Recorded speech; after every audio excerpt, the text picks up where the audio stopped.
Number 9, आध्यात्मिक जीवन लाभ के लिए पुरुषकार प्रयत्न चाहिए। मैं स्वप्रयत्न से साधन भजन करके ईश्वर को अवश्य प्राप्त करूंगा, ऐसा दृढ़ संकल्प करके निष्ठा के साथ 3 से 4 वर्ष तक रोज कम से कम प्रातः काल और संध्या काल प्रत्येक बार 2 घंटा आसन पर बैठकर जब ध्यान करते जाओ भला।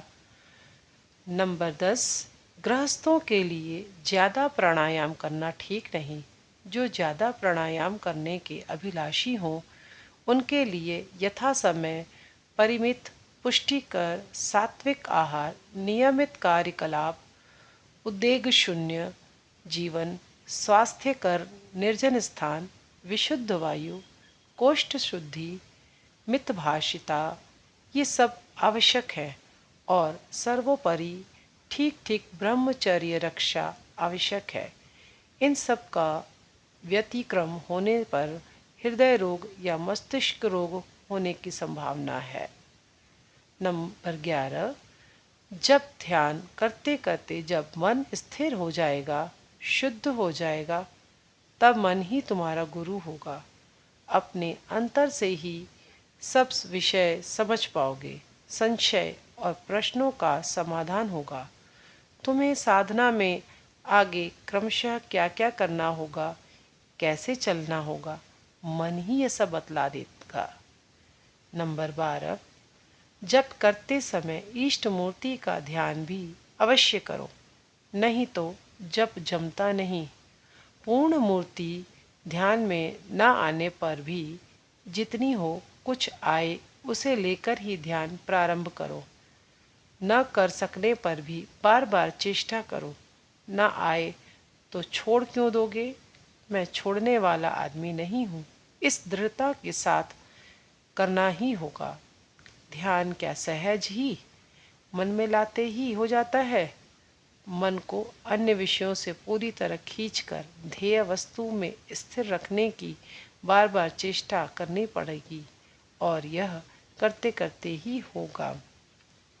नंबर 13, जब कर गणना, माला फेरना, गिनती रखना, ये सब केवल मन को अन्य विषयों से हटा लेने लाने के लिए है, उसे पकड़ रखने के लिए है। ऐसा न करने पर मन कब इधर उधर चला गया और कब तंद्रा आ गई नहीं जान पाओगे। इसलिए इन सब से शुरू में कुछ विक्षेप होने पर भी इस तरह निगाह रख सकोगे, सहज ही तंद्रादिक को पहचान पाओगे और मन को उधर से खींचकर ध्येय वस्तु की ओर आकृष्ट कर सकोगे। नंबर 14, अपने को कदापि कमजोर न समझो। अपने स्वयं पर खूब विश्वास रखो। सोचो, मेरे लिए क्या असाध्य है?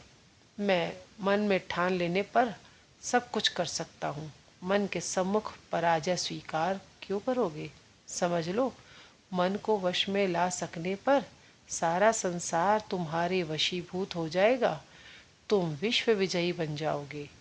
जिसका अपने स्वयं पर भरोसा नहीं, उसका ईश्वर पर भी विश्वास नहीं जमता।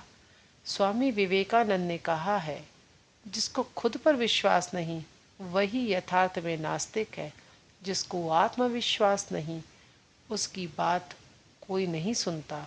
भगवान भी उसकी बात प्रार्थना नहीं सुनते। नंबर 15, जिस अवस्था में स्थिर होकर बिना हिले डुले और सुख से आराम से काफी समय तक बैठते बने, उसे ही आसन कहते हैं।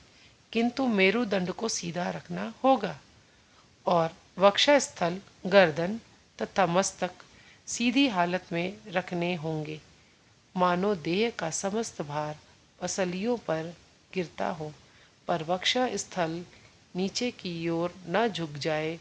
नीचे झुककर बैठना बिल्कुल ही स्वास्थ्यकर नहीं है। नंबर 16, संसार असार, अनित्य है, केवल वे ही एकमात्र सार सत्य है। यह भाव जब तक मन में दृढ़ नहीं हो जाता तब तक ध्यान करते समय मन चंचल होगा ही। इंद्रिय सुखों की ओर जितना वैराग्य होगा उतना ही भगवान पर अनुराग बढ़ेगा। मन भी उतना ही एकाग्र होगा। उनके दिव्य प्रेम का कण मात्र आस्वाद मिलने पर जगत के सारे सुख तुच्छ और घृण्य हो जाएंगे।